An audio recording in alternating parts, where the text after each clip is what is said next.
Hola,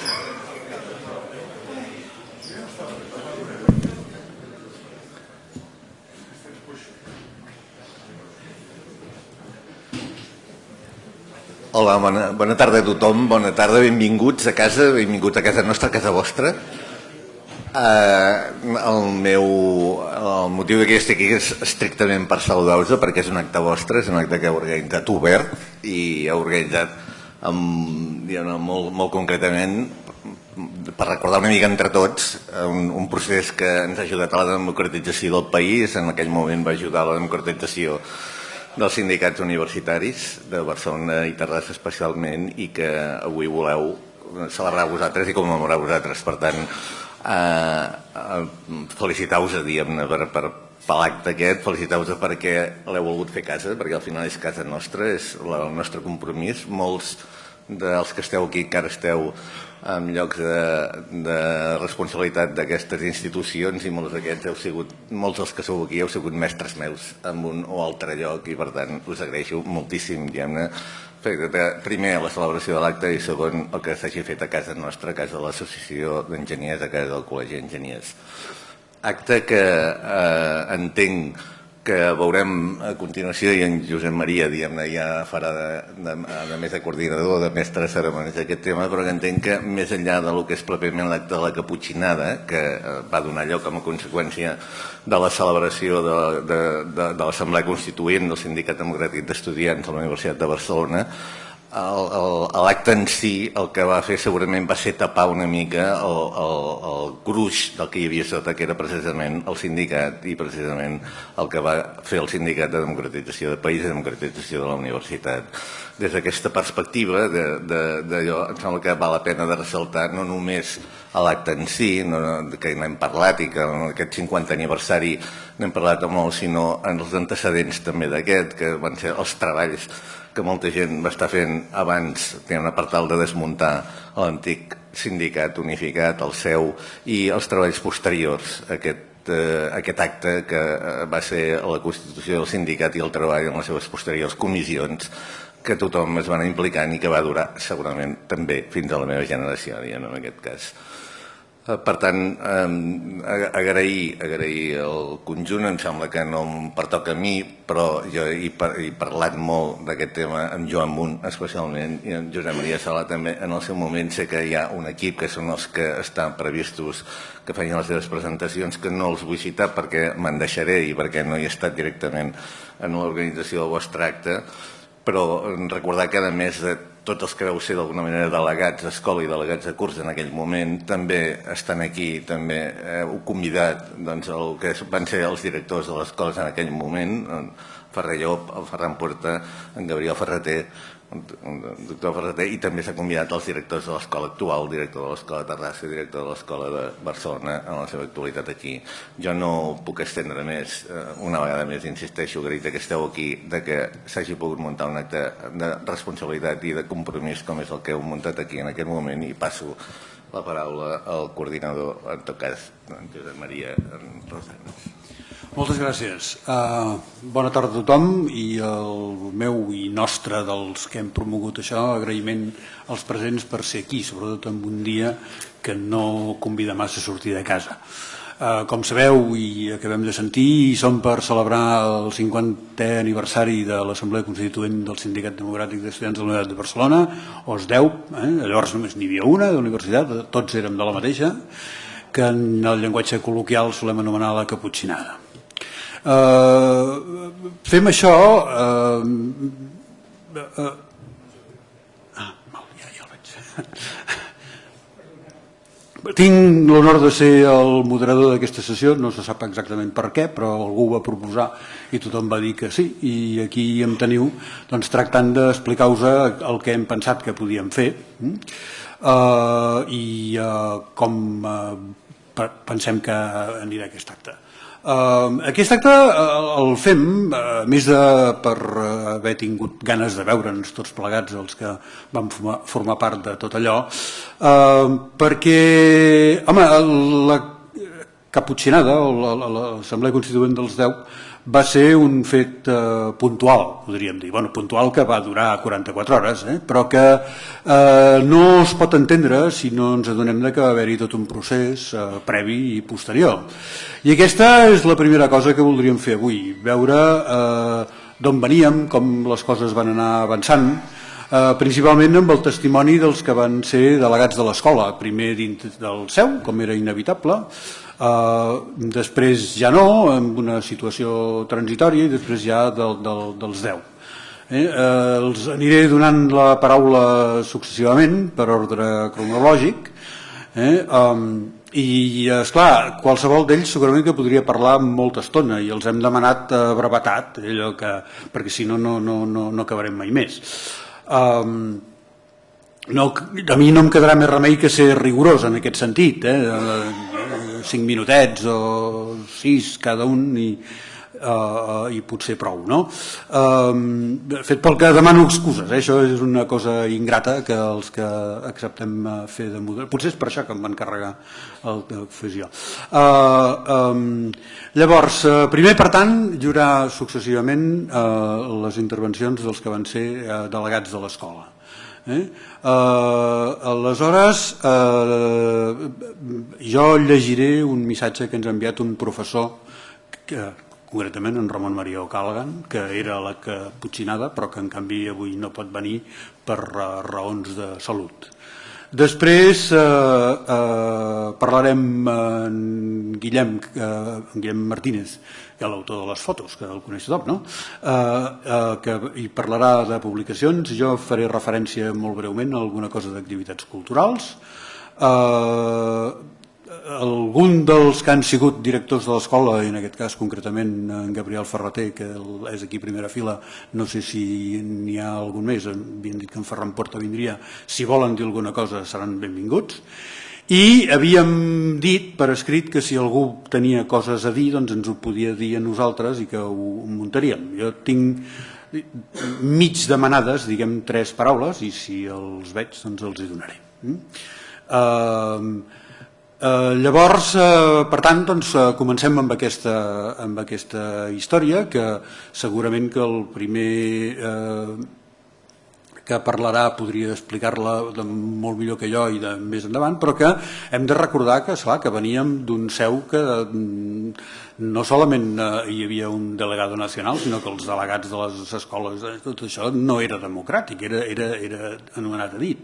I tenim algun dubte, no n'estem segurs, em sembla que no està segur ni ell, en Joan Major, si en Joan Major va ser el primer delegat de l'escola electe. El que sí sabem és que va ser electe. Aleshores, suposem que sí que va ser el primer i, per tant, li demanem la primera intervenció. El senyor Major té la paraula. Allà, potser, no?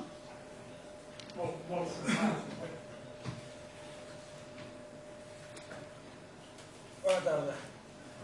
Perdoneu el retard que he vingut, però això, ja ho deia el Raimon, a Catalunya la pluja ha d'anar escola. La pluja no sap ploure i de vegades...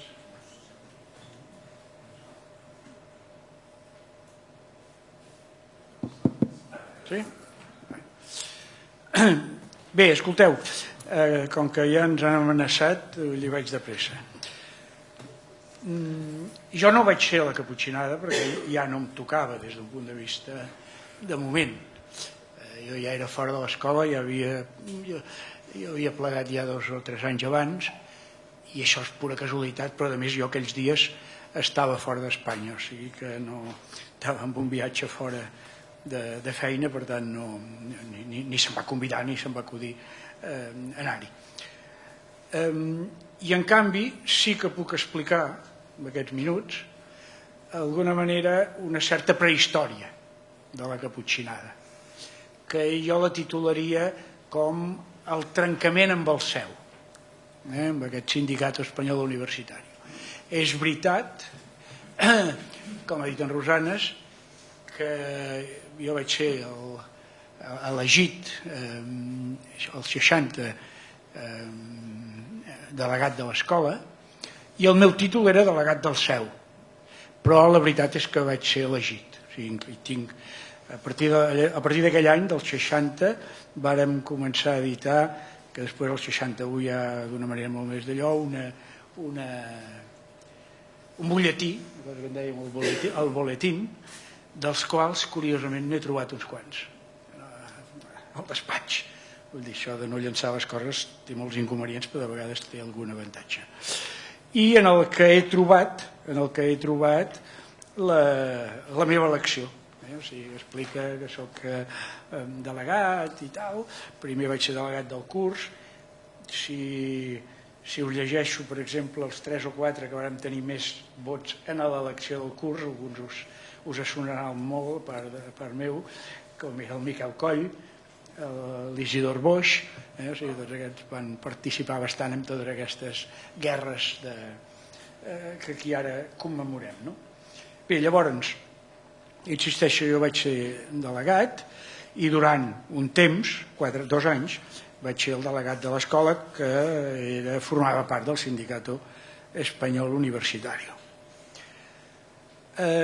Dic que formo part de la prehistòria perquè durant aquesta etapa van passar 2 o 3 coses que ja van marcar molt la línia, que van ser, començo per la que temporalment va ser primer, que també l'he trobat aquí explicada, que va ser una reclamació per part d'un conjunt d'escoles d'enginyers, nosaltres la de Madrid i curiosament la de Sevilla, no sé les raons, vull dir, perquè en canvi no hi havia la de Bilbao, no soc capaç de recordar-me'n de les raons, però nosaltres la de Madrid i la de Sevilla, que vàrem enviar en el Ministeri d'Educació una reclamació sobre el sistema de funcionament del CEU i també algunes coses més directes sobre la nostra carrera, sobre els títols i tal. I evidentment no hi ha cap resposta, perquè si en aquella època contestaven, ara potser no contesten, però va ser una resposta negativa. De tota manera, i no crec que fos pas per aquesta acció nostra, perquè sé que hi va haver moltes altres coses a nivell espanyol, que es va plantejar una reforma del funcionament del CEU. Aquesta és la segona cosa que vull explicar i que recordo. Una reforma del funcionament del CEU que es va convocar, no sé exactament a través de quin mecanisme, ja veureu per què, es va convocar una reunió, tal com debe ser, al Valle de los Caídos.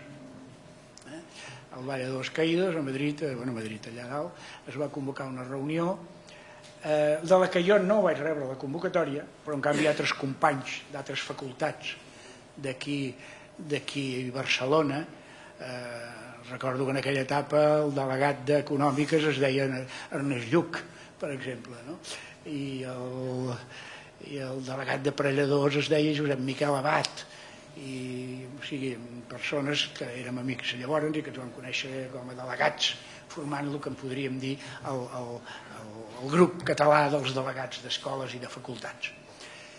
Es van convocar al Valle de los Caídos, a mi no em van convocar, però jo hi vaig anar.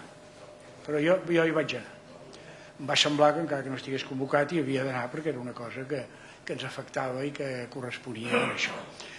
Vaig anar-hi, allò havia de durar 2 dies, vaig tenir un problema d'entrada perquè em va dir tu no estàs convocado, vam discutir, vam d'allò i al final em van deixar entrar a la reunió. La reunió va durar pràcticament tot el dia,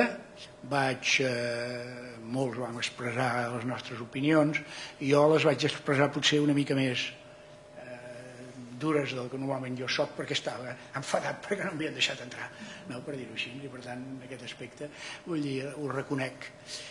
I com a anècdota, en aquell moment el director, el delegat de l'Escola d'Enginyers de Madrid era el Rodolfo Martín Villa, coincidia amb mi i ens coneixíem bastant, perquè com que jo era el delegat de l'Escola de Barcelona i ell era el delegat de l'Escola de Madrid, doncs teníem relació.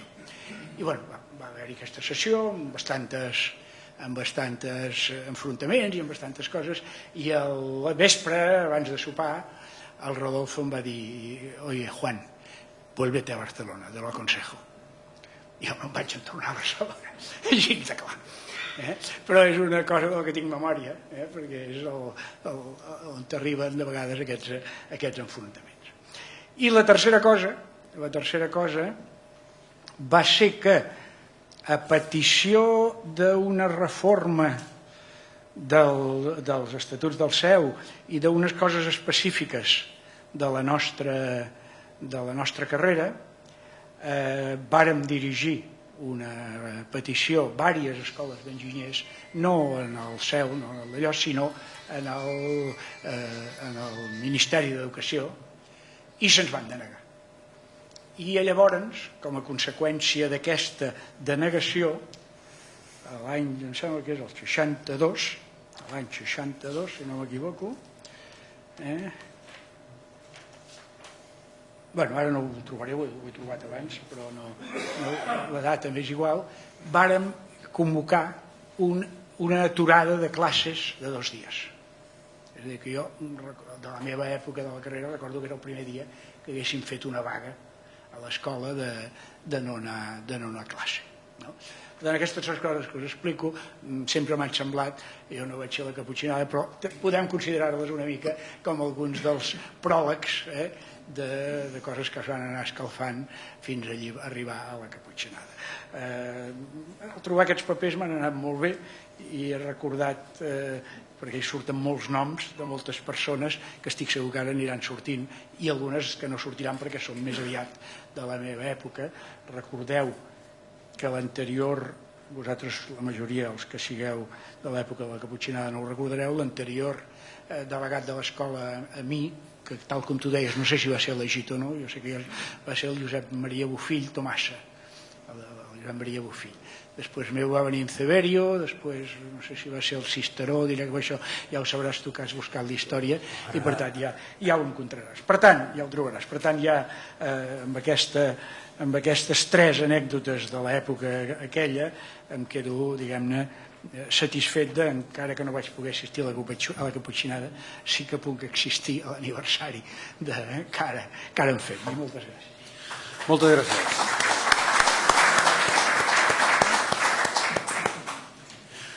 El següent per ordre cronològic, tot i que hi ha una petita sala al mig, és el Jordi Cisteró. El Jordi Cisteró té la paraula.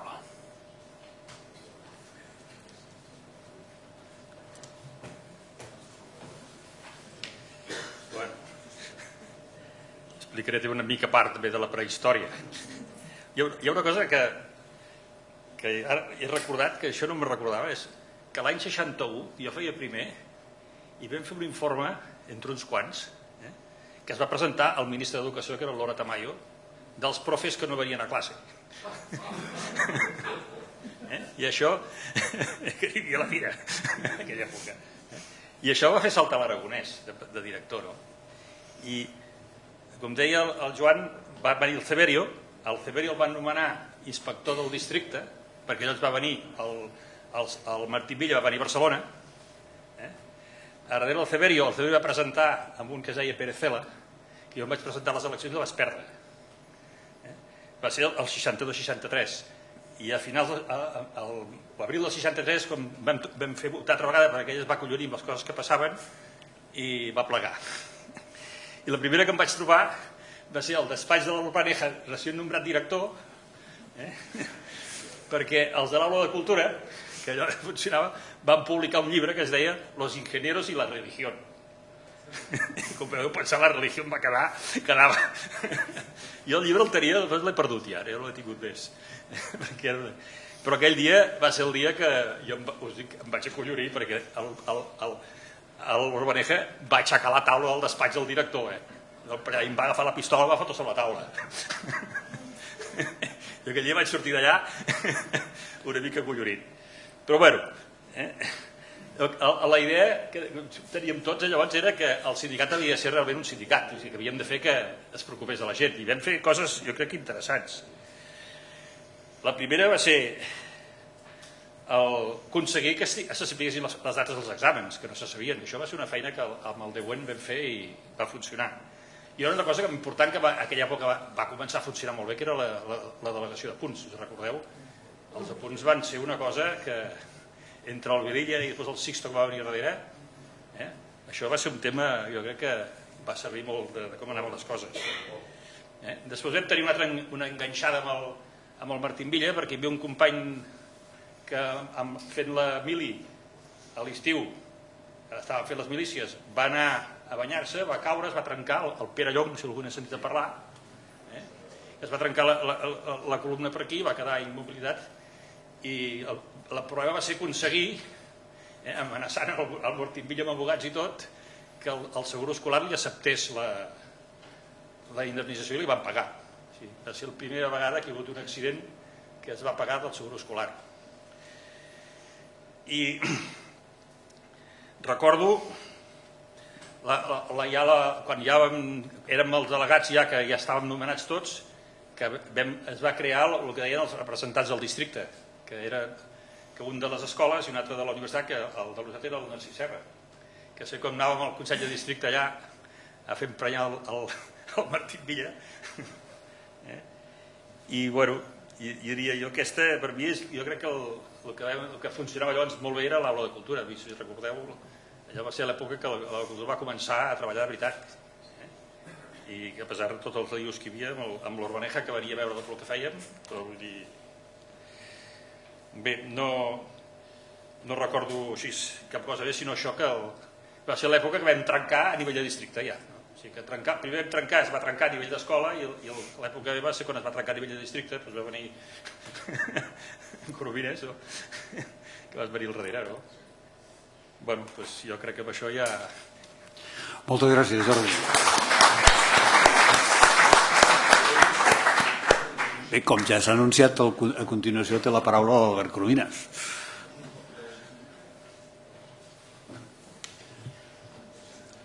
Bona tarda. En primer lloc, gràcies a les persones que heu organitzat aquest acte i n'heu tingut la iniciativa. Primer perquè expressa una sensibilitat democràtica que és pròpia de les institucions que ens representen i que es va manifestar en els mateixos anys del franquisme. I després també pel mateix disseny de l'acte, que crec que posa molt bé de manifest que la Constitució del Sindicat Democràtic no va ser, com de vegades s'ha presentat, un producte d'una rauxa momentània, sinó un procés, podem dir, una mena de cursa de relleus que va ser bastant llarga. Quan jo vaig agafar el novembre del 1964 el testimoni de mans d'en Jordi Cisteró, ho vaig fer com a delegat del SEU, però quan li vaig passar el Quim Boix, al gener del 1966, el SEU ja no existia. Aquesta va ser una etapa molt intensa i políticament fructífera. I vàrem veure i vàrem viure la defunció del SEU, l'avortament de les associacions professionals d'estudiants, i vàrem preparar el terreny sobre el qual es va edificar el Sindicat Democràtic d'Estudiants de la Universitat de Barcelona. La nostra escola, Industrials de Barcelona, la que jo era el delegat, va ser un dels puntals del moviment. L'estudiantat de l'escola, malgrat la pressió incessant de la direcció, va participar com el primer en les vagues i assemblees que es duien a terme contínuament en aquella època. Al febrer de 1965, en el marc del que es va dir Primera Assemblea de Districte, es va constituir la Junta de Delegats. Aquest era un organisme formal que expressava, per una banda, la ruptura irreversible amb les jerarquies seguístiques i, a més, va ser l'òrgan de coordinació i de direcció del moviment que va impulsar principalment a través de les assemblees de districte, de les quals se'n van celebrar unes quantes aquell curs, i en què participaven milers d'estudiants. Mentrestant, el moviment creixia a altres universitats espanyoles i particularment a la de Madrid, on el mes de febrer una gran manifestació amb la participació insòlita de catedràtics d'universitat que van ser expulsats fulminantment de la institució, va ser el detonant que va acabar amb el SEU, amb un decret que, a l'hora que liquidava el SEU, constituïa el que, sobre el paper del butlletí oficial de l'Estat, havia de substituir el SEU, que eren les associacions professionals d'estudiantes.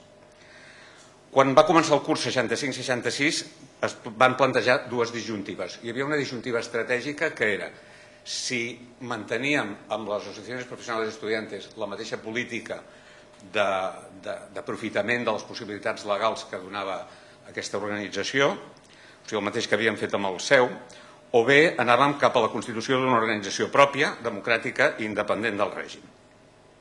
Aquesta és l'opció que es va adoptar i, per tant, anàvem a fer una organització pròpia, rebutjàvem les APEs i aleshores calia decidir, aquesta era la segona disjuntiva, que era més tàctica, si fèiem abans les eleccions pròpies o boicotejàvem primer les de les APE i fèiem les nostres. La decisió va ser fer primer les nostres, van tenir un gran èxit de participació i després, en conseqüència, les eleccions de les APEs van ser boicotejades massivament. Per tant, després de les eleccions hi havia una organització representativa, democràtica, independent i reivindicativa, de millors condicions d'estudi en el districte universitari de Barcelona i, per tant, de llibertat i democràcia a la universitat i en el conjunt de la societat. El sindicat ja existia i només faltava constituir-lo formalment, cosa que, òbviament, no era trivial políticament.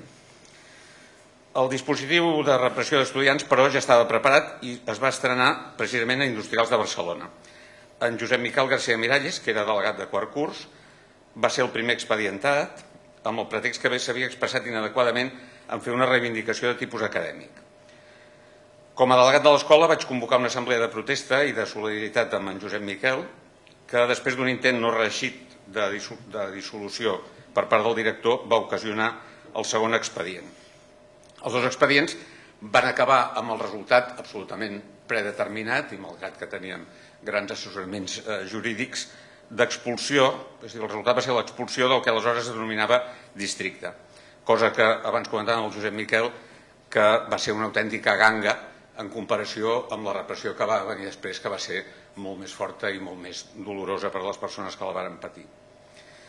En començar 1966, els delegats de la meva promoció, per dir-ne així, varen passar a segon terme i des del que es va denominar secretaria tècnica vam donar suport, el que ens demanaven i que podíem donar, a la nova Junta de Delegats que havia de presidir poc després l'acte de constitució del Sindicat Democràtic d'Estudiants de la Universitat de Barcelona, que és el que suposo que parlarà Quim Boix. Moltes gràcies, Albert.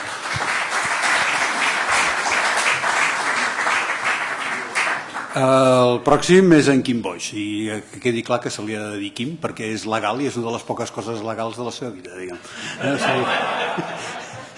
Però abans de que parlis, deixa'm dir unes quantes coses que ja estem entrant a l'època de l'Assemblea Constituent. Llavors, volia dir que, esclar, que els enginyers, som els que som aquí, diguem, doncs vam ser molta gent. És molt difícil fer els números ben fets, però sembla que prop de 70, dels quals alguns, malauradament, ja no són en aquest món. Sembla que vam trobar una llista de 56, dels quals contactats 50, i tothom va estar, ja va haver una excepció, em penso, però tothom va estar encantat de que parléssim amb ells i els que no han pogut venir, doncs la major part els ha sabut molt de greu. Llavors, perdona, Quim, però abans de que parlis tu, volia llegir la llista de la gent que ens ha demanat que, diguem, voldríem ser-hi però no hi som, que són el Francesc Bancs, el Xavier Busquets, l'Eusebi Casanelles, el Rafael Castellanos, l'Antoni Elias, el Fèlix Saltó, que era professor, el Paco Lamolla, el Lluís Olivella, Josep Maria Prat, la Guillermina Roca, en Josep Sanent, Joan Viguera, em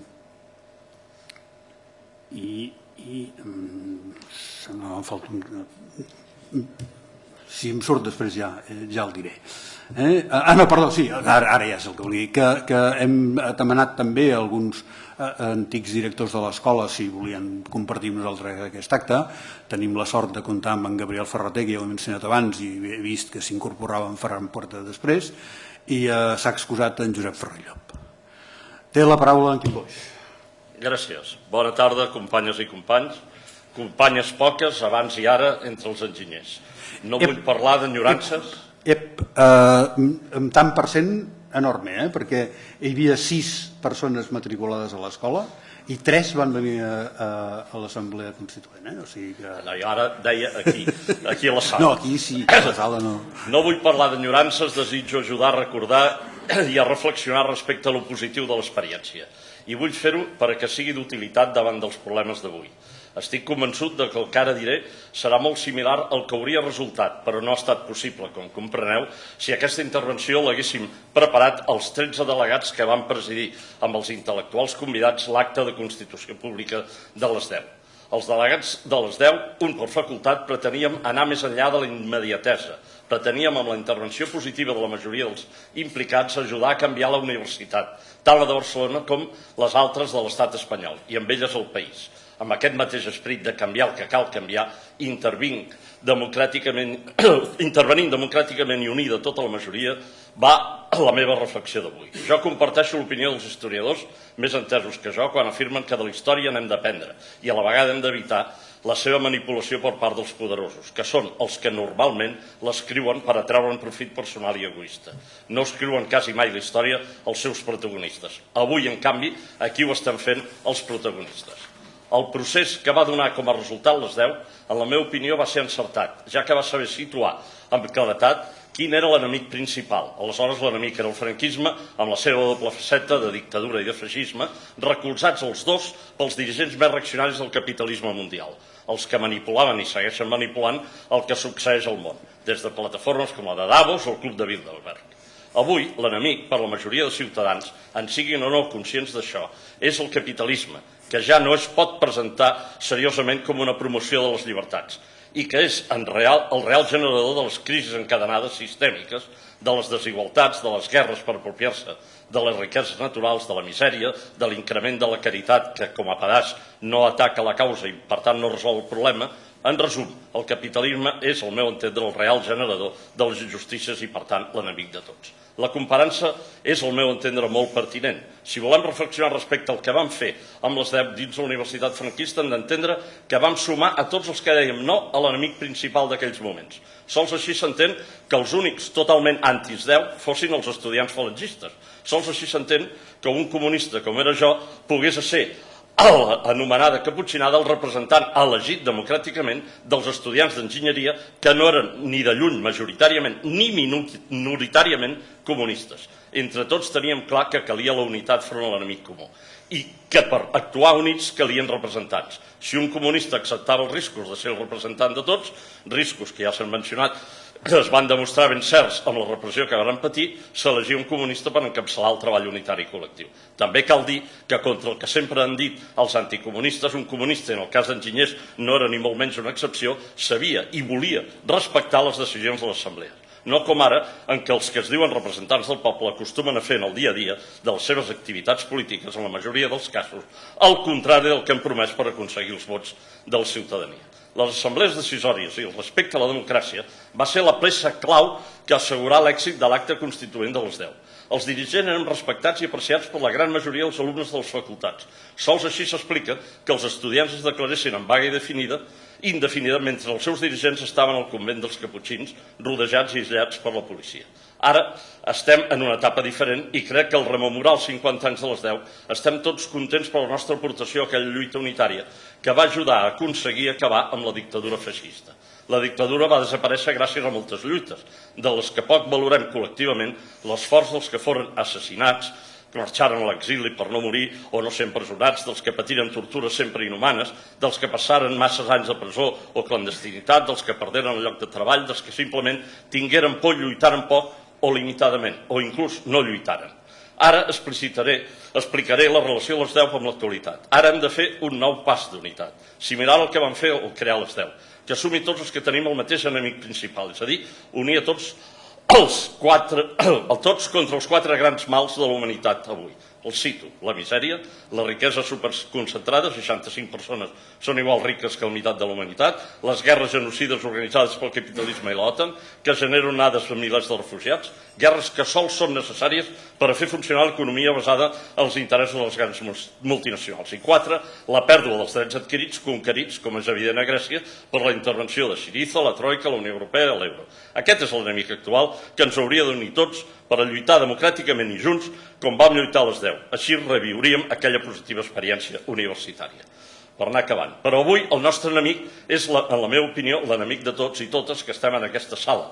No hi veig a cap feixista. Aconsegueix dividir-nos aquest enemic, ens crea confusió manipulant els mentiders en medis de comunicació, confusió referent a quin és l'enemic principal. El verdader enemic, l'imperialisme capitalista, és capaç fins i tot de crear organitzacions conegudes com a terroristes que són vistes com els enemics de la humanitat, a pesar de que el principal i gran terrorista de la història contemporània ho fou als anys 40 del segle passat, el govern dels Estats Units, que va donar l'ordre d'arrasar les ciutats d'Hiroshima i Nagasaki del Japó amb bombes atòmiques, matant de cop a quasi 200.000 persones i segueix sent-ho avui creant nous exèrcits fonamentalistes des de Bin Laden, les Torres Gemeles, la realitat igual que van fer i han reconegut públicament els seus arxius secrets desvelats autoenfonsant-se vaixells per justificar l'atac a Cuba i al Japó.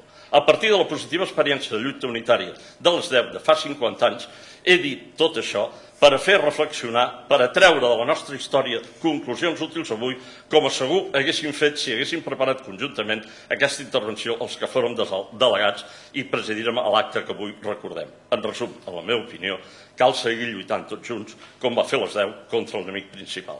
Gràcies.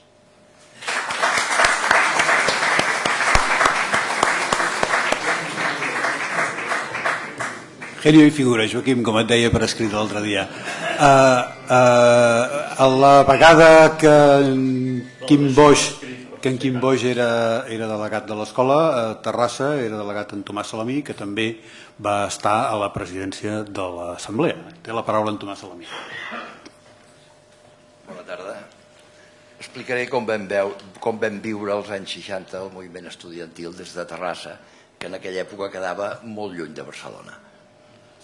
Al començament dels anys 60, l'Escola d'Enginyers de Terrassa, que tenia un nivell docent i tecnològic molt bo, tenia un encefalograma pla a nivell polític i social, excepte en el cas d'alguns moviments d'arrel cristiana i d'algun grup minoritari d'estudiants polititzats, però que al començament dels 60 no tenien gens d'incidència en la majoria de l'alumnat.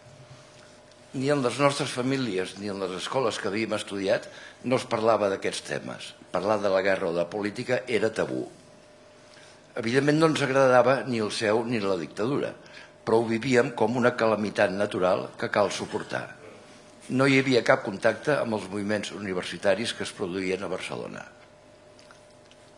Cap al 63-64, uns companys, entre ells Miquel Sàrries, aquí present, van connectar amb l'Assemblea de Delegats de Barcelona, varen començar a circular pamflets i es van anar fent eleccions lliures de delegats de curs, però encara no delegats d'escola. No érem conscients d'estar creant un sindicat democràtic, però teníem clar que no érem del seu. I a partir del 63 no es van fer mai eleccions de seu ni d'APs a l'Escola de Terrassa. Seguidament vàrem ocupar l'espai de la delegació d'alumnes, que no s'havia fet servir mai, i es van crear diferents comissions. Les que més i millor van treballar foren la cooperativa de compra de llibres, que ens permetia adquirir llibres a un preu més raonable, i la comissió de punts, que va fer una feinada ingent. Això va contribuir a que la majoria d'estudiants veiés el nou sindicat com a quelcom útil i efectiu. Se'l van començar a sentir seu. El 64-65 es van començar a fer assemblees d'escola, cada vegada més concorregudes. Vàrem participar en les vagues convocades des de l'Assemblea de Delegats. Vam fer eleccions de delegat de centre i es produeix ja consciència de pertànyer a les 10. Cal dir que el professorat i la direcció de l'escola no es van pronunciar mai ni a favor ni en contra, deixaven fer. El 65-66, en múltiples assemblees d'escola, es van anar aprovant diferents documents que ens arribaven de l'Assemblea de Delegats i ens vam assabentar de la convocatòria de l'Assemblea Constituent. No vàrem saber el lloc de trobada fins que poques hores abans se'ns va informar, crec recordar que per via telefònica, imprudentment, però així ens va ser. 10 companys vam anar a la Caputxinada. Ens va impressionar el nombre d'assistents, els parlaments dels professors i dels intel·lectuals i la bona acollida per part dels monjos. Recordo 3 anècdotes. Els entrepans i tabac que els alumnes del Liceu francès ens enviaven per via aèria, amb missatges d'encoratjament i solidaritat. La immensa manta que les noies van cosir perquè ens van dir que cosint les mantes l'escalfor tèrmica aguantava millor que dormint cada una amb la seva. La manta arribava més que d'aquí fins allà al final. I en Carles Barral, quan des de dalt de la torre dels Caputxins, en un dels espais d'esbarjo, prenent el sol, cridaven en Creix, que estava a davant allà a l'esplanada, i li deia Creix, i el Creix es girava, i llavors el Carles Barral li fotia una botifarra i li deia creix però no et multipliquis. Van ser uns dies viscuts molt intensament i amb molta solidaritat, amb més emoció que no pas por, excepte en el moment de la sortida a correcuita corrent davant dels cavalls de la poli. Posteriorment varen patir la repressió acadèmica, militar i jurídica en diferents graus cada un de nosaltres, però vull acabar dient que aquells fets ens van canviar totalment la nostra consciència a nivell polític i social. Moltes gràcies.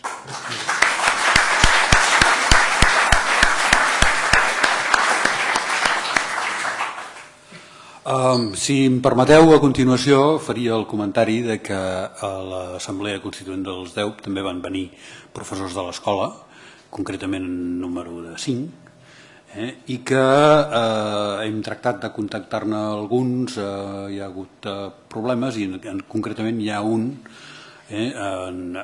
Ramon Maria O'Callaghan, que li sap molt de greu no venir per raons de salut, però que ens ha enviat un missatge que llegiré a continuació. Diu, aquells anys jo era professor de fisicoquímica i termodinàmica a l'Escola d'Enginyers Industrials de Barcelona. Vaig ser a la Caputxinada des del començament fins al mig matí del dia següent que vaig sortir entregant el DNI. A la sortida, i acompanyat per Jordi Freixa, vam anar a casa d'en García Madurell, degà del Col·legi d'Enginyers Industrials, per informar-li de primera mà que les persones que estaven als Caputxins eren gent de bona geia. Després vaig anar a l'escola a parlar amb en Simonàries, que era secretari de l'escola, i que no estava gens en contra dels alumnes. Vaig haver d'anar a la jefatura de policia a recuperar el DNI. Abans d'entrar vaig telefonar a un advocat bon amic i li vaig encarregar que si no el telefonava en 2 hores fes d'advocat. A la jefatura em van tornar el DNI i em van sermonejar de no os metáis en líos i coses d'aquestes. Posteriorment em van convocar als juzgados de oficiales militares, on em van interrogar sobre les actituds dels estudiants. Eren conscients que els havien situat en una posició ridícula i no em van fer cap càrrec. Amb motiu d'una carta enviada al ministre d'Educació, protestant pel tancament de la universitat, van anomenar un catedràtic de romanès, jo no ho sabia, de romanès, que esbrinés qui havia fet la carta. El romanès va interrogar a cada un dels firmants. Em va preguntar si jo havia firmado la carta. Sí, senyor. ¿Quién le incitó? No me acuerdo. Precedent de la infanta Cristina. L'escena va ser de la Pantera Rosa, diu Ramon Maria O'Callaghan.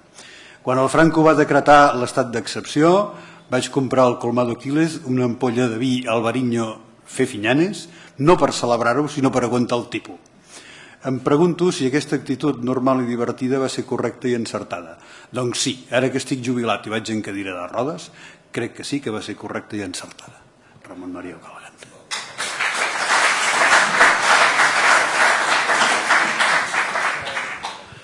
El següent delegat va ser en Josep Maria Sala, té la paraula. Bé, bona tarda. És un plaer retrobar-nos de nou, 50 anys després. Amb alguns de vosaltres ja ens hem trobat durant aquests anys per veure que hem canviat bastant, segurament no del tot, i sobretot amb una cosa hem canviat radicalment. Si haguéssim fet una reunió com aquesta fa 50 anys, tots portaríem corbata. I en canvi avui la portem només uns quants.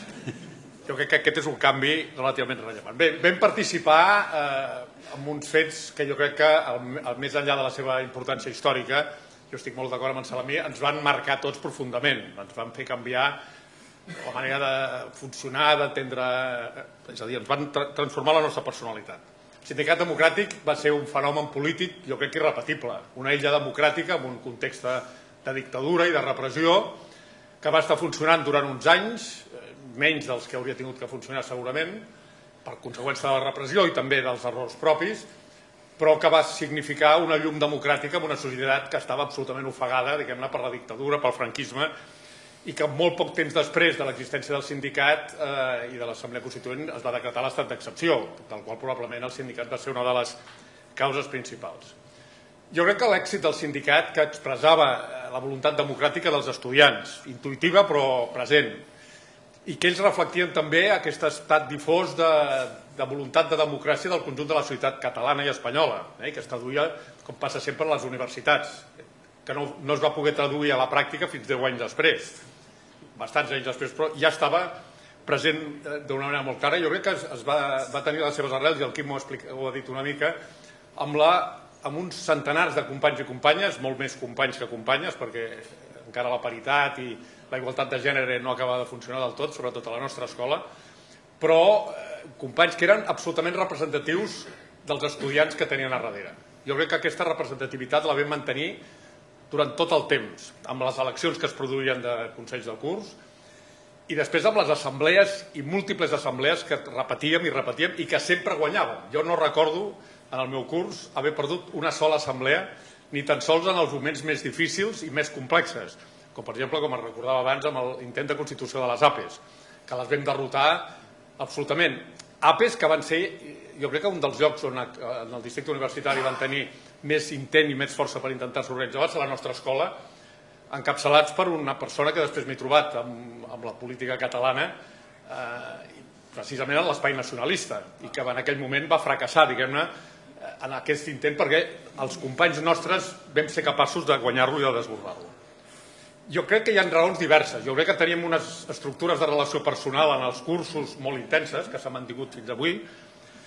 Deixeu-me que ho digui amb una certa fatxanderia, si voleu. Els delegats i delegades tenien bon expedient acadèmic, eren generalment persones prestigiades davant dels nostres companys. Els hi resolíem els problemes, negociàvem amb el professorat, aconseguíem exàmens en més bones condicions, criticàvem els professors que no funcionàvem. En general, la gent ens veia útils. Jo crec que també el sindicat, i també s'ha comentat i es dirà més enllà de defensar la democràcia i de lluitar per les llibertats, va ser capaç de prestar serveis, comissió de publicacions, comissió de cultura, jo crec que hi ha un desplegament que la gent ens veia que servien per alguna més que simplement tal, i jo crec que tot això ens va permetre, acompanyat d'una cosa que també avui ha sortit una mica i jo vull reconèixer, que el professorat de l'escola en general va estar amb nosaltres. Segurament d'una manera no directa, no d'una manera més llevant d'aquests 4 professors o 5 professors que van venir, els altres hi havia un respecte i un recolzament tàcit, llevat de l'Orbaneja i d'alguns més, poquets. Tot el reste, incloent els catedràtics, sempre van mostrar una certa simpatia per el que estàvem fent. I això sempre ens donava a nosaltres un coixí de capacitat d'aguantar i resistir. Bé, jo crec que va ser un procés important. Tots tenim el nostre recorregut. Jo vaig ser elegit delegat del meu grup de selectiu perquè uns companys em van impulsar a presentar-me, vaig estar al Consell de Curs de Selectiu, després d'iniciació, aquí veig el que va ser subdelegat, Alberto Crespan, que després va ser delegat també d'aquest curs. Vam estar edificat dins de la cambra de l'escola lluitant pel canvi del seu. Després vaig ser elegit delegat de primer curs, encara tinc l'acte que vaig guanyar de carrer als que venien a darrere, entre ells estava el Joan Munt, que també es va presentar en aquelles eleccions del Consell de Curs. Sí, i el vaig guanyar per bastant aquella vegada, vaig sortir bastant per davant, delegat de primer curs. Vam participar, com s'ha explicat, a la cambra de l'escola, intentant transformar el seu. Vam participar en el desbordament del seu, seguint les directrius que ens marcava l'Albert Coromines i els altres líders de l'escola, que la seguíem amb molta, perquè els consideràvem molt representatius de nosaltres.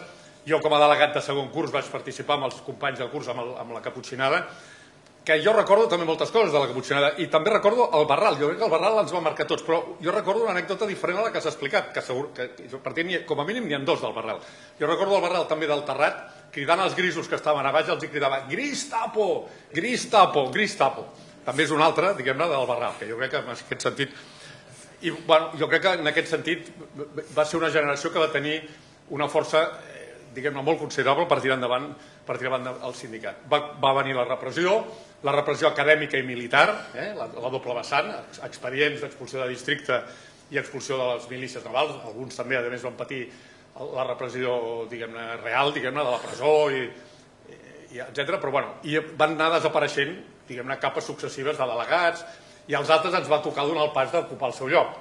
Jo vaig tenir que substituir el Quim com a delegat de l'escola, llavors ja era delegat de tercer curs, i vam estar intentant tirar endavant el sindicat. I com de la història del sindicat jo crec que val la pena explicar-ho tot, les coses positives i les que no eren tant, dir que aquest arranque del sindicat d'aquesta junta de delegats nova, que eren persones que no teníem una experiència relativa, ben aviat va topar, vam començar amb un esperit unitari, amb ganes de construir, i vam començar a topar amb diferències.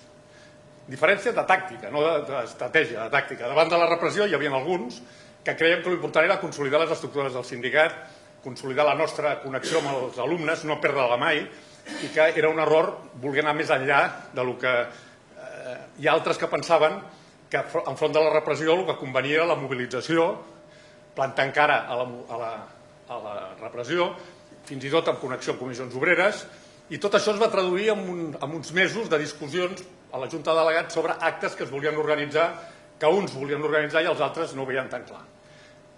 I al final això va acabar provocant un cert apaveigament de la visió unitària, fins que jo al final, tinc que dir-ho, em vaig cansar i vaig dimitir.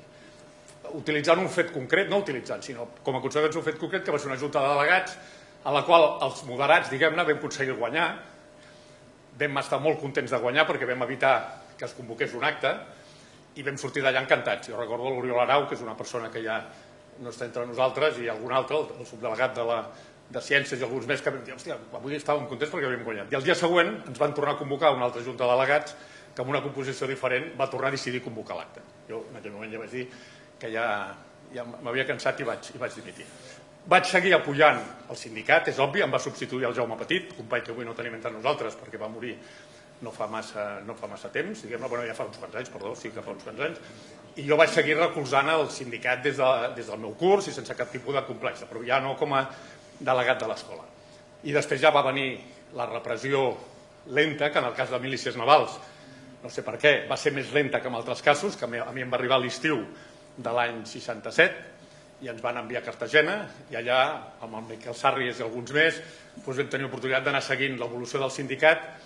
Vam tenir l'oportunitat també de seguir el maig del 68 francès, que aquest el vam viure amb exaltació, i una mica les notícies que ens arribaven del sindicat ja ens començaven a preocupar, perquè una mica els símptomes que jo ja havia tingut quan l'època es van accentuar, es van accelerar, i la repressió sempre provoca la necessitat de radicalitzar-se, i això és una espècie de peix que és una lliçó de vida, diguem-ne, i per tant el sindicat va tenir una vida més curta del que probablement tots hauríem volgut, però en qualsevol cas la seva petjada a la història d'aquest país és importantíssima. Més enllà del sindicat van venir fets, diguem-ne, que tots coneixeu, molt rellevants, la política unitària a Catalunya, etc. I jo crec que tots plegats podem estar contents d'haver participat en aquell moment i de mantenir el record d'aquells anys fantàstics que jo crec que tots plegats, com he dit al començament, ens van servir de molt.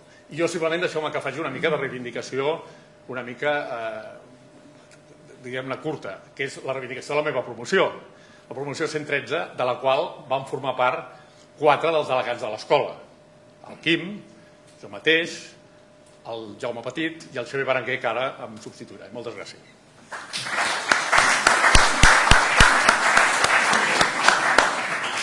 Deixeu-me fer menció, ja ho ha dit en Josep Maria, però que després va venir en Jaume Petit, que desgraciadament fa temps que no és amb nosaltres, i una menció breu, que com que en Jaume Petit al maig es va haver d'incorporar a l'Emili, doncs el va substituir, i així el poc temps que hi havia pel mig, en Joan Josep Roseller, que sí que el tenim amb nosaltres, i que si vol dir alguna cosa estaré encantat de donar-li la paraula. No cal. Doncs... doncs vinga, Xavier.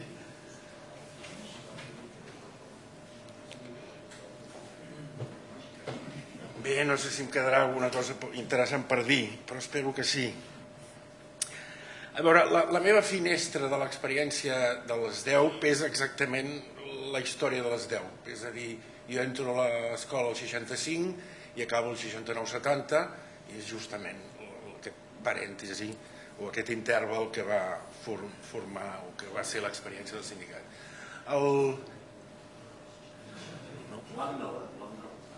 Plan 9. Sí, jo soc de la 113-9. No és igual, anàvem tots junts. M'agradaria fer un relat una mica de primera mà, de 4 coses que constitueixen alguns elements també essencials, que ja s'han dit uns quants. Per exemple, des del meu punt de vista, quan entro a l'escola nova, per cert, la inaugurem nosaltres, i esclar, allà tot és difícil de copsar, vas una mica despistat, el primer era molt dur, i per tant va ser una època de presa de consciència de tot plegat. Però m'agradaria esmentar un previ amb això que potser se n'ha fet poc esment. Nosaltres som una promoció, aquella promoció que entrava al 65, veníem d'un preu, es deia preu, un sisè i un preu de batxillerat, que ja havia hagut uns contactes. És a dir, hi havia, a banda de l'ambient universitari, hi havia un ambient entre adolescents i joves, sobretot al voltant del Fòrum Vergés, no sé si ho teniu present, que estava situat ara en un edifici que ara té la Pompeu Fabra, allà a Balmes, Còrsega, em sembla. Els jesuïtes. Era dels jesuïtes. I allà ja ens vam conèixer uns quants joves que anàvem allà, i hi havia uns seminaris molt interessants, molt prudentment polititzats, prudentment tolerats, però que donaven lloc ja a una consciència. Per tant, ja érem una generació que veníem una mica preparada en aquest sentit. I de fet, després, quan cadascú va anar a la seva facultat corresponent o a escola, doncs aquella xarxa que ens vam constituir o que hi havia en funció d'aquestes trobades al Fòrum Vergés es van també reproduir en gent que et permetia contactar el que passava en altres àrees i districte.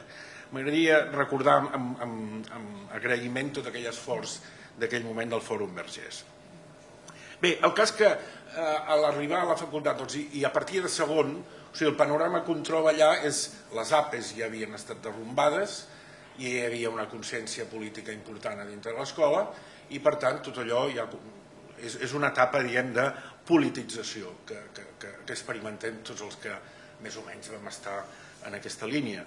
La politització, sens dubte, comença amb la caputxinada. És a dir, fins aleshores tot era, bueno, fem consells de curs, assistència als estudiants, però tot era una activitat, diguem-ne, més d'assistència que altra cosa. La caputxinada és el gran salt al davant, no només pel que va significar des d'un punt de vista de la ciutat, sinó també de nosaltres mateixos. Ens adonem que no només es tracta de fer uns sindicats professionals, però vull dir eficients, sinó també d'una consciència política que va molt més enllà.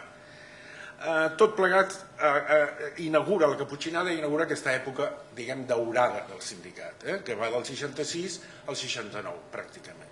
Jo, precisament, vaig viure-la tota aquesta època. Dic daurada, però potser l'adjectiu no és adequat, perquè va ser dur tot plegat. M'agradaria esmentar que jo, el 68, després d'en Josep Maria Sala, o d'en Jaume Petit, entro com a delegat. I les experiències en aquells moments, potser un parell d'anècdotes, m'agradaria referir-me en primer lloc a l'ambient entre alumnes. Els estudiants d'enginyers, tot i que vosaltres dieu que la primera etapa era una escola molt combativa, etc., en general hi havia un esperit més aviat conservador. El que donava garantia a les nostres accions i múltiples assemblees era precisament el que ja s'ha esmentat, que tot aquest sindicat democràtic funcionava com a tal i per tant resolíem qüestions dels estudiants. Tot això ens permetia aguantar molta queixa, vam aprendre a funcionar democràticament d'una manera exquisida, si no les coses es complicaven, és la meva experiència. Per exemple, vaga la setmana vinent, llavors votacions, doncs 30 de 100, diguem, 30 no, 70 sí. Aleshores, el Consell de Curs, que érem 10, doncs 3 anaven a les assemblees d'escola i després de districte, aportaven els 3 vots negatius i els 7 positius. Tot s'intentava fer amb aquest rigor i això crec que ens va donar la garantia de seguir funcionant. Tot i així, quan anàvem a les assemblees de districte, la representació d'enginyers sempre era una mica a la cua d'aquesta politització ja rampant que es vivia. I els enginyers sempre quedàvem allò amb uns quants vots negatius i tot això ens feia ser una mica, com dic, la cua del districte. Però sempre, com deia abans en Josep Maria Sala, sempre ens en vam sortir a les convocatòries. L'altra qüestió, és a dir, que els alumnes acceptaven aquesta realitat, però amb una certa prudència, no una consciència política real, certament.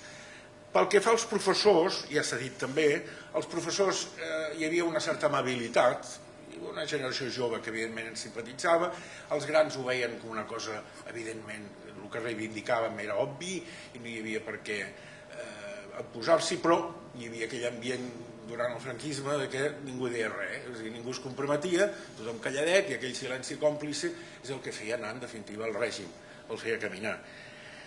Hi havia també els professors molt carques, i aquí tinc unes quantes experiències, allò que realment el Sotilla, no sé si en recordeu, que entrava a classe, tu, ja està bé aquesta assemblea, no sé què, aquí no hi ha assemblea, hay que dar clase, a veure su carnet, t'agafava el carnet d'identitat, m'ho va fer 2 o 3 cops, i després al cap de l'estona te'l tornava i et fotia un sermó, i bueno, tot era una mica així, no? Tot i que el Sotilla donava parte a la direcció, no? L'autèntic obro de l'escola era l'Orbaneja, ja se n'ha esmentat aquí, que era un personatge prototípic del fatxa, és a dir, la seva composició física, la manera que tenia de parlar, de donar ordres militars, la pistola que tenia... Bé, en fi, i realment acollonia aquell senyor quan fotia... I a més em fotia uns sermons, que eren uns sermons que al final sorties, a part d'acollonit, sorties pensant això no pot durar gaire. És a dir, els arguments eren la guerra civil, no sé què, el comunisme, coses que, esclar, ja són d'una altra generació i dius, bueno, això biològicament es resoldrà o simplement es calmarà, com després va ser efectivament així, no? Tot plegat es va derrumbar, no?, tot aquell castell de reacció. La qüestió és tot aquest període fins aquí i aleshores a partir del 68 la cosa es radicalitza i llavors el sindicat ja entra en un altre tipus de perspectiva. A les pugnes internes tot s'està molt polititzat i fa molt difícil els acords. L'extrema esquerra també es desprèn de tot aquest moviment i té una acció molt forta, apareixen moviments com el MIL, els Chechos i diverses organitzacions molt a l'esquerra del SUC, que és qui dirigia o qui controlava majoritàriament tota l'operació. I al 68 hi ha de la tirada del bus de Franco per al balcó, això es veu que va ofendre terriblement en el dictador i efectivament comença una repressió. Aquesta primera repressió és de tots els delegats fora expedientats i prohibit entrar al districte. I tot això va passar. I jo he de dir que també la reacció, en aquest cas dels professors de l'escola, m'agradaria remarcar la posició del Martí Vergés, que no només va acceptar-me seguir per allà i deixar-me entrar, sinó que fins i tot em va donar feina al laboratori de càlcul per poder fer coses quan un no podia fer res, segons la llei. El cas és que després la cosa encara es complica més i arribem al 69. El 69, quan hi ha la gran repressió, que significa la caiguda de tota l'organització estudiantil, a més de tota... Bàsicament és la caiguda de tota l'organització del SUC, que és que controlava bàsicament el moviment, i una repressió molt ferotge. És a dir, no sé si s'ha explicat encara amb els termes que s'hauria d'explicar aquesta repressió, no? Va haver-hi autèntiques tortures indefinides, estades a la presó sense el judici ni res, després uns judicis que volia dir tornar a entrar a la presó, etc. Total, per uns moviments que no tenien res ni d'agressiu, ni de violent ni res, sinó que era un pur moviment ideològic que després s'ha demostrat que tenia tota la raó. Per tant, una mica aquest és el parèntesis que em va tocar, aquest interval que em va tocar viure a mi i que em dona una perspectiva, evidentment, allò que un dia ho tornaria a fer, i tant que sí, esclar que sí, que va representar a més una experiència universitària molt rica per nosaltres, els que estàvem al sindicat. Vull dir, era un moviment constant de fer coses i d'intentar-les posar morals que costaven de redactar i escriure, després anar mirant allà de rebull a veure quins professors almenys esperaven a mirar, perquè molts ni miraven, no fos cas que... I tot això és una experiència que evidentment recordem amb molt de carinyo i que agraïm que s'hagi fet aquest acte commemorant i celebrant tot aquest episodi. Moltes gràcies.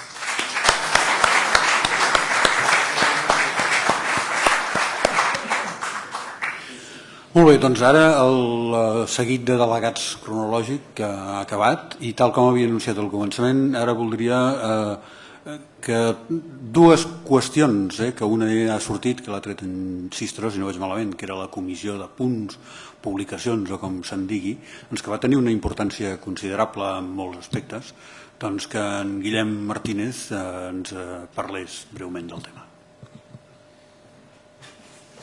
Bones tardes, molt de gust de trobar-se aquí amb tots vosaltres. La comissió de publicacions venia d'abans del Sindicat Democràtic. Sembla que s'ha dit que es va fundar l'any 62, de manera que la iniciativa no va ser del sindicat, però sí que la vam seguir nosaltres. Era un fet insòlit dins del panorama universitari. La CPDA, Comissió de Publicacions de la Delegació d'Alumnos, de la qual nosaltres ens vam fer càrrec en el seu moment, editava d'una manera sistemàtica i d'una manera endreçada i molt econòmicament els apunts de la major part dels professors que ens donàvem classes. I era un fet insòlit dins del panorama universitari. Hi havia una excepció, que era el professor Sotilla, que no va passar per aquí, s'havien d'anar a comprar els seus apunts i fora d'allà, i m'estic liant perquè jo vaig fer el Comú de Ciències a l'edifici central de la Universitat de Barcelona, i allà un altre professor de matemàtiques, l'Inés, el professor l'Inés, allà no havia CPDA, també et feia anar a comprar obligatòriament els seus apunts. No sé si el professor de matemàtiques que m'està mirant, havies d'anar a comprar els seus apunts manuscrits i fets mimeogràficament a una porteria del passeig de Sant Joan.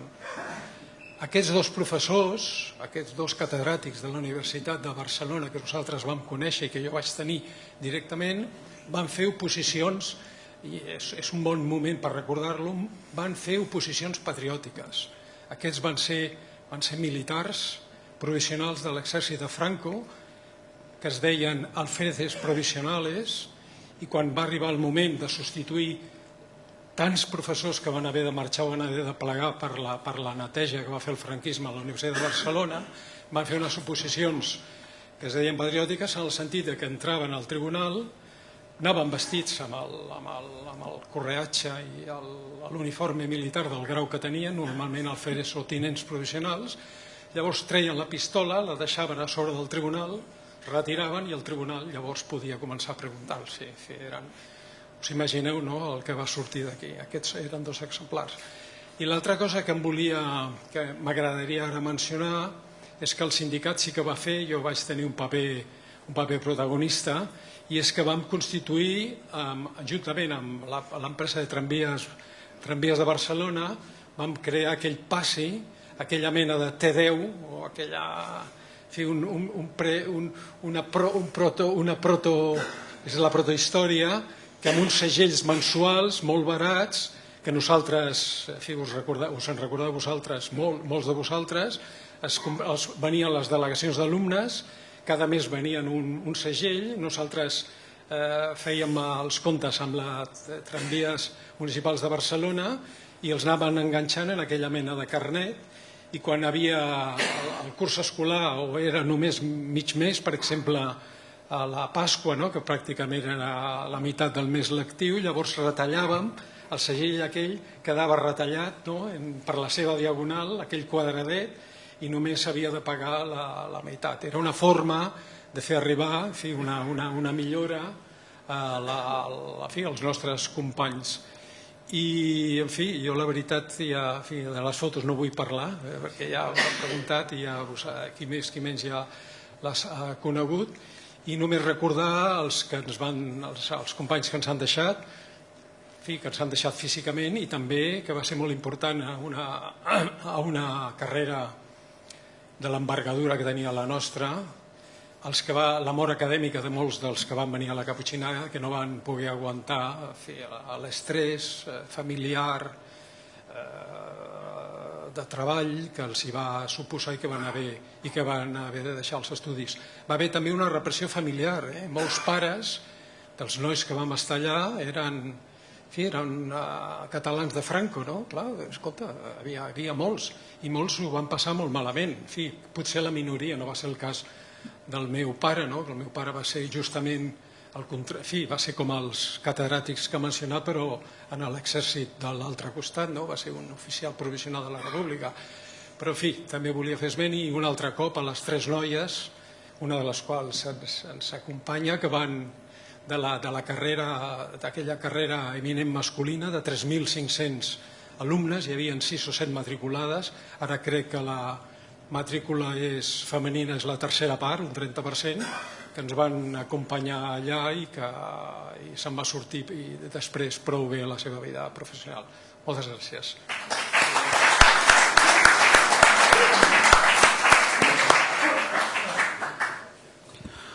Doncs deixeu-me fer el que abans he dit que faria, no us quedarà més remei que aguantar-ho, que és que jo faria alguns comentaris sobre el que van fer d'activitats culturals, que tenien la seva importància. I com que jo hi vaig estar barrejat durant un temps, recordo una primera etapa, diguem, en la qual les activitats culturals eren una cosa d'una zona una mica obscura. No se sabia si ho podíem fer o no, ho fèiem i sabíem que l'Orbaneja podia aparèixer.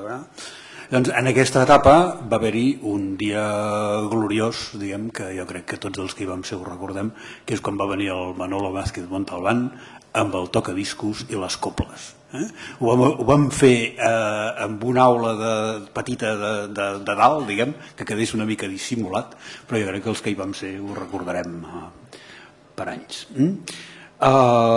Després vam descobrir que l'Enric Freixa tenia una cosa que se'n deia la Càtedra de Humanidades. I aquí és on vaig intervenir. Jo el vaig anar a veure i li vaig dir, escolti, això tal, podríem fer activitats culturals a l'empar de la seva càtedra? I va estar encantat de la vida. Va dir, sí, home, segons que facin no, no, ja mirarem de... Llavors, la primera cosa que vam fer va ser la representació de la Cantant Calba, que vam omplir, la cosa va ser un èxit i que jo sempre recordaré que amb el text de l'obra que me'l va deixar en Pau Berrier li vaig passant en Freixa i en Freixa el va llegir davant meu, és suficientment curt com perquè em pogués esperar, i si anava fent un tip de riure, i sobretot quan sortia allò de un bomber és com un confessor, anava dient un bomber és com un confessor, un bomber és com un confessor. Llavors, això malauradament es va acabar amb un acte que també molts recordareu, que va ser que van portar el Fernando Fernán Gómez a fer una lectura de poesia, que ho va fer fantàstic, però, esclar, va llegir un text, no recordo d'aquí, em sospito que en Ramon Pérez de Ayala, que era furibundament antijesuític, i això en Freixa ja per aquí ja no hi va passar més.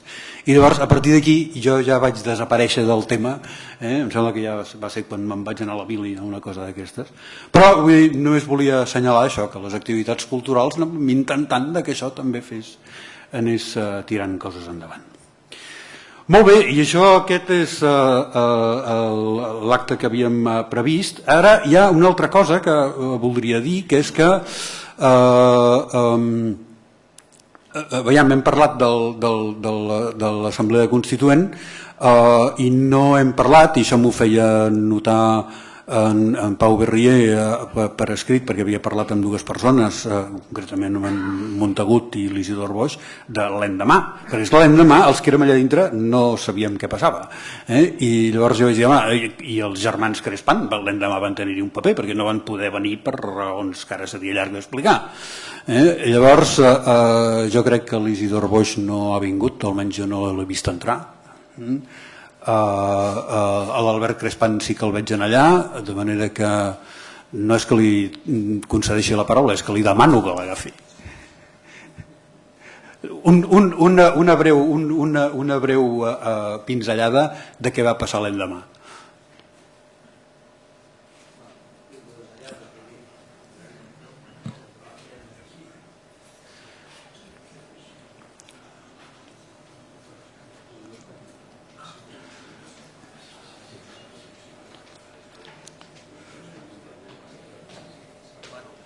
Bona tarda. Com podeu comprendre, si hi ha alguna cosa és que no havia ni pensat que em demanés el company Josep Maria parlar, però si se'm deixa parlar dic que val la pena i i s'ha d'explicar coses. Aviam, aquí estem celebrant el naixement del sindicat. Jo vull fer un esment d'un moment, d'una situació anterior, que de passada també l'Albert ha citat, però va ser l'acte amb la cambra de l'escola amb la qual es va fer la lectura del trencament amb el sindicat seu i que em veu demanar, tenia l'honor de ser jo qui vaig llegir el document de trencament amb el seu. Recordareu els que vau estar allà en aquella assemblea com l'Orbaneja, que sí estava present, es va aixecar i va dir, si esto es lo que quieren, yo me voy, i va marxar, evidentment. El qual va ser el primer pas de que s'havia aconseguit el que estàvem pretenent en principi, no? Es trencava i va fer palesa que ell trencava, estupendo. Per altra banda, per tant, això és un moment que va ser anterior, perquè no és el naixement, va ser la concepció, anem a dir, del que després seria el sindicat democràtic. Posteriorment, el dia després, se m'ha dit, el dia després ha sortit també amb les exposicions que heu estat fent pràcticament tot, és a dir, el dia següent va ser una demostració que hi havia una estructuració dintre del col·lectiu d'estudiants, no solament d'enginyers, sinó de totes les facultats, que va permetre que es posés en marxa un mecanisme que va fer possible el fer la vaga general, que heu dit, però aquesta vaga es va tenir que fer i es va sustentar amb tot un seguit d'assemblees d'escola i de facultats que es tenia que fer.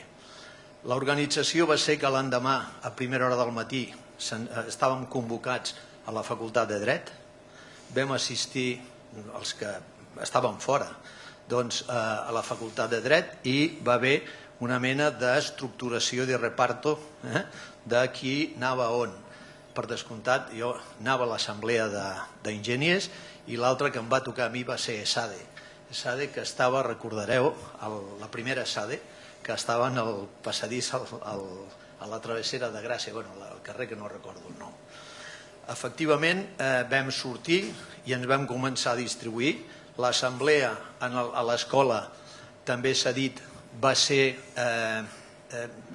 permesa pel professorat. Heu de pensar que hi havia gent, i no poca, que assistia, que anava a classe, i que l'argument era que ells anaven a classe i per tant s'havia de fer classe. I l'argument que utilitzàvem era que els que no hi érem a classe eren una majoria i que intentàvem respectar aquesta majoria. Però es va demanar permís als professors que permetessin fer l'assemblea amb les seves classes. I us puc dir que tots ells, o sigui, van, si no almenys consentir, si no acceptar, si van consentir que es fessin les assemblees a tots els cursos.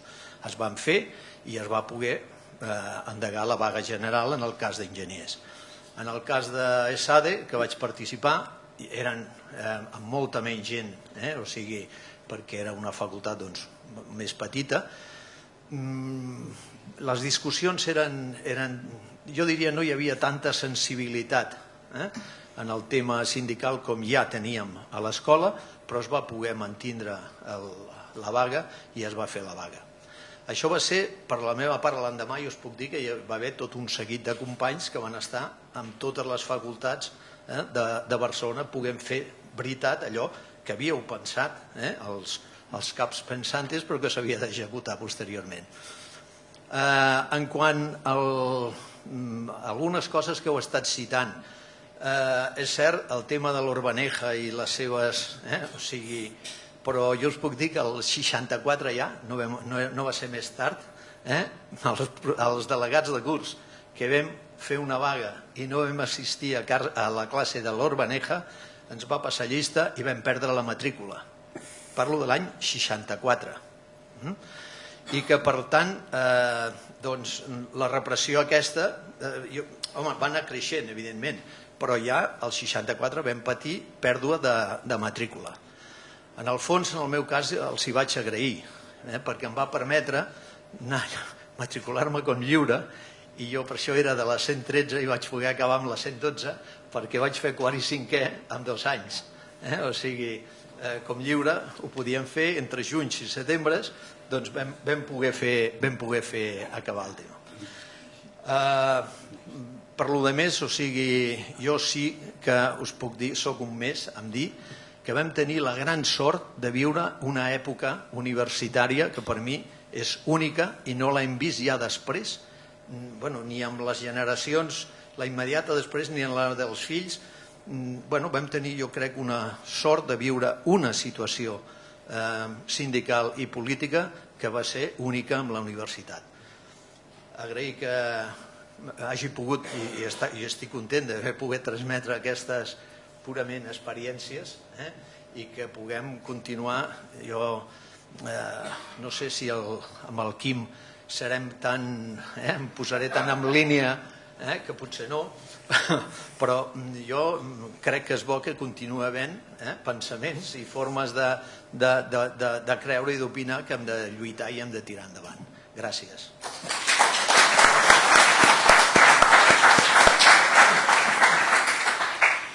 Bé, llavors, abans de convidar el Jordi Guige que vingui a tancar l'acte, deixeu-me fer traïció al que havíem decidit que faríem, que dir, escolteu, anècdotes no, perquè si no n'acabarem mai, però amb tot això a mi m'han vingut ganes d'explicar-ne una, que està relacionat amb les activitats culturals d'abans, donat que el nom del senyor Urbaneja ha anat sortint periòdicament com era d'esperar, no? Abans de que contactéssim l'Enric Freixa per la càtedra d'Humanidades, un dia el vaig anar a veure per una determinada activitat cultural que era més aviat de tipus humorístic, no semblava que fos una cosa conflictiva.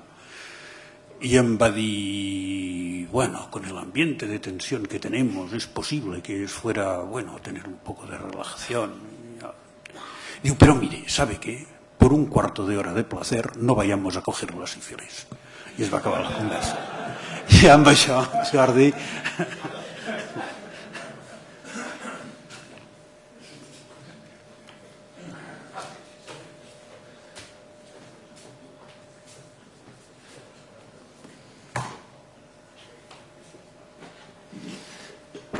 Bé, moltes gràcies, felicitar-vos a tots, felicitar l'equip que des de fa, jo diria quasi un any, que està treballant això, amb en Joan Munt al front.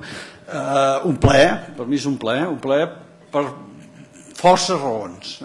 I permeteu-me que en digui algunes perquè no vaig estar tan implicat com vosaltres, però sí que ho vaig viure de molt a prop. Jo era molt amic del Lluís Maruny. Lluís Maruny, com sabeu, va morir. Veníem de l'Institut de Manresa, eren companys de curs, i aleshores estudiàvem a Barcelona i compartíem habitació. Llogàvem habitacions en cases particulars i compartíem habitacions. El Lluís i jo anàvem cada any canviant, buscant el millor preu, buscant el millor lloc, però tots dos anàvem compartint habitacions. I durant la capatxinada estaven compartint una habitació al carrer Casanovas, que hi havia diverses habitacions amb diferents estudiants, sobretot de medicina, nosaltres com enginyers, etc. I la mestressa sortia amb un militar. I el militar venia per allà com si estigués a casa seva. Aleshores el Lluís Maruny va estar a la caputxinada. I jo era company seu d'habitació. Bé, la meva feina ja podeu suposar quina va ser, no? Fer veure que havia vingut a dormir cada nit, de ser al llit, fer veure que havia vingut a sopar, menjar, etc. Jo, sense estar dintre a la caputxinada, vaig donar una cobertura d'alguna manera amb en Lluís Maruny, del qual, en fi, un gran record. Res més, felicitar-vos, jo crec que ha sigut un encert, però crec que recordar aquestes coses ha sigut un encert i tot el que hem pogut escoltar, felicitar-vos a tots els que us veu implicar directament per aconseguir aquestes llibertats que vull gaudir. Moltes gràcies.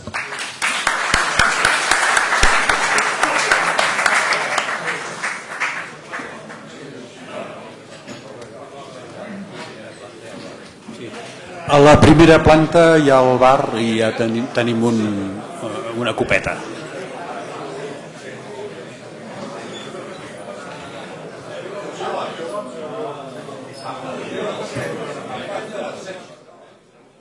No t'he donat la paraula perquè no volies dir res. Si l'haguessis volgut, te la donava...